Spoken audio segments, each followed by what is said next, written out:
As the whirl and the swirl continues around the coffin of the temporary coffin, perhaps, of the Democratic Party and all the contradictory advice that is being dumped in, I think that one thing that they all have in common, which is, do not blame the American people. Never blame the electorate.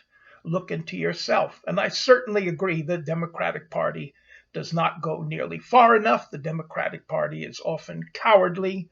But the fact of the matter is that it's just incredible that people would say the Democrats have never done anything for working people at a time when Joe Biden became the first president to actually stand on a picket line with working people. And the same day, Donald Trump was addressing a non-union audience because he's always been ferociously hostile to unions.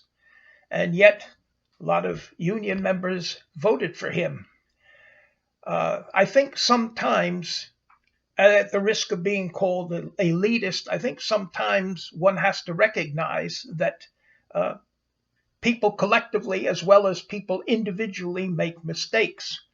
And what's coming out immediately of Trump, who's riding high, is going to show just how badly the bad mistakes that we made. If you name Robert Kennedy Jr. As your medical czar, are you going to have a plethora of disease? There's going to be a revival of diseases that never that had long lain dormant because of vaccines, which makes me think sometimes. I know that there's been some historic opposition to vaccines, but nothing like what happened during the COVID. And I think, frankly, this is a sign the human race is moving backwards. That there's a lower intake of vaccines, the traditional vaccines, mumps, measles, chickenpox, all these sort of diseases, and they will be back with fury if Robert Kennedy Jr. is the czar of health. So, among other things, we're going to have a country just riddled with disease. And yet it didn't bother. People didn't bother to remember how Trump handled or mishandled the pandemic. In the beginning, he knew what was going on, but then it was like, you can use ivermectin or this or that or the other thing, and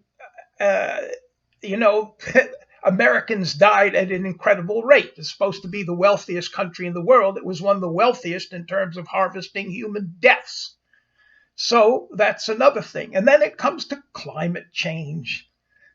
And climate change is gone. Drill, drill, drill, baby, he said.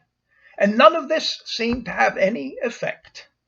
And January 6th, trying to overthrow a government, or seeing openly a candidate asking governor of Georgia to find him 11,780 votes. Doesn't matter.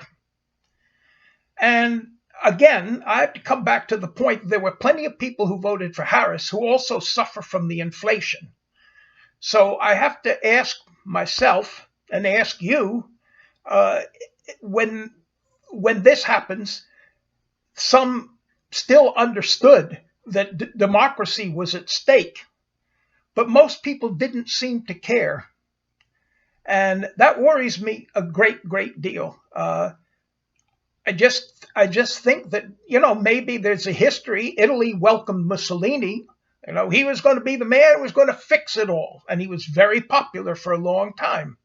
And we need not go back to Germany. Wasn't even as bad as, in some ways, what happened in the United States. Because Hitler never got a majority.